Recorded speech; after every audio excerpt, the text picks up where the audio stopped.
来乡亲啊，咱华视新闻捌来报道过，伫中华河美有一个6连排的里长，发现伊的顶内有一家口仔3兄弟啊，因为生活贫困，腰甲剩皮包骨，里长是四界帮因来找找援助。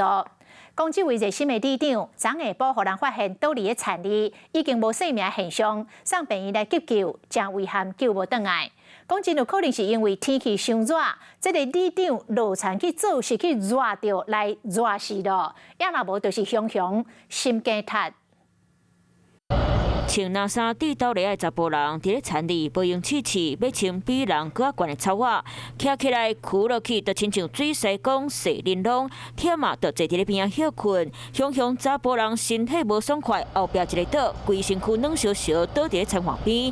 救人发现时，就已经无伫咧喘气，送病院同款宣告过身。啊，发生代志的所在，就伫咧中华河美，伫咧田内底昏去的这个查甫人是好修理的里长陈胜基。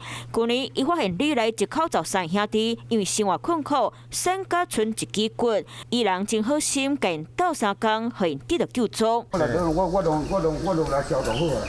当时，共款穿蓝衫细陈的里长，带民意代表和慈善团体，行过大街小巷，来到3兄弟因兜，帮助困苦、身体无好的3兄弟，互各界物资买伫省委处理。热心的精神，互里民拢真放心，嘛会连续刷担任6届里长。即马细陈的里长，伊亲切共斗3工的模样，已经看袂着啊。咱里面大家拢照顾，大家拢做唔甘的。昨天听到。晚上都没有办法睡觉了。消息传遍贵庄内，里民拢真伤心，嘛真唔甘。65岁姓陈的里长，中昼12点外，要甲亲友讲要去田里种地，落尾去民众发现伊倒伫咧田边，警察怀疑应该是天气太热，或者是心惊塌影响过身。急救了大概将近1个小时，依然没有自发性的呼吸心跳，联络到家属之后，家属决定放弃急救。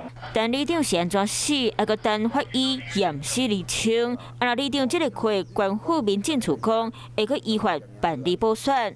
Hello， 我是雷亚，想要抢而先掌握最及时的新闻资讯吗？赶快订阅、按赞、开启小铃铛，锁定华视新闻 YouTube 频道。